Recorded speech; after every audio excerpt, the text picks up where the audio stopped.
Alors moi c'est Geoffrey Lamy, j'ai 27 ans, je suis sportif de haut niveau et guide paralympique. Et j'ai été athlète de haut niveau depuis l'âge de 17 ans, où j'ai participé à des compétitions individuelles. J'étais spécialiste du 100 mètres avant et au fur et à mesure des années, je suis monté sur le 400 mètres avec mon binôme.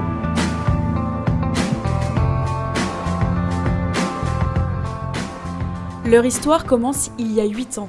Avec un simple coup de fil, Timothée Adolphe, non-voyant, cherche un guide pour l'accompagner sur la piste. À l'époque, Geoffrey Lamy fait partie des 10 meilleurs sprinteurs français. Dans le para-athlétisme, la victoire se gagne à deux. Vitesse, précision, synchronisation, de profil, ils ne font qu'un. À l'INSEP, Geoffrey Lamy et Timothée Adolphe s'entraînent avec Charles Renard, le second guide, sous les conseils de leur entraîneur, Dimitri Demonière. Ajuster les appuis, affiner la technique, la coordination est essentielle. Moi, quand je vais courir, là, je vais être comme ça, il va savoir qu'on est sur une foulée plutôt économique. Voilà. Là, je vais augmenter l'amplitude de bras, il va savoir qu'il faut ouvrir la foulée et passer en amplitude.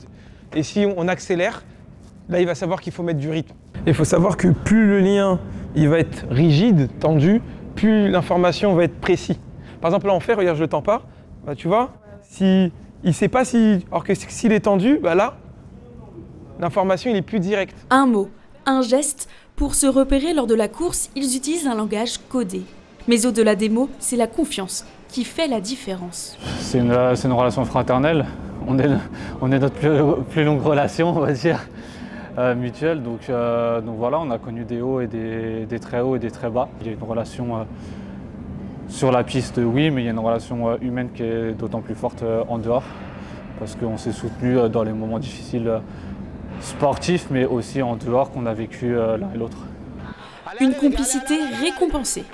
Jeux paralympiques de Paris 2024, finale du 400 mètres catégorie T11, celle réservée aux athlètes non-voyants. Ils remportent la médaille d'argent. Depuis les Jeux paralympiques de Londres en 2012, les guides sont eux aussi récompensés. C'est celle de Paris que tout le monde connaît. Mais médaillé ne veut pas dire reconnu. Comme Timothée Adolphe, Geoffrey Lamy n'a pas de statut d'athlète professionnel. Pour assurer son avenir, il alterne entre sprinter et la RATP. Voilà, donc ça c'est ma parka, ma petite doudoune et mon petit blazer d'agent. Travail, entraînement, récupération, le quotidien est rythmé.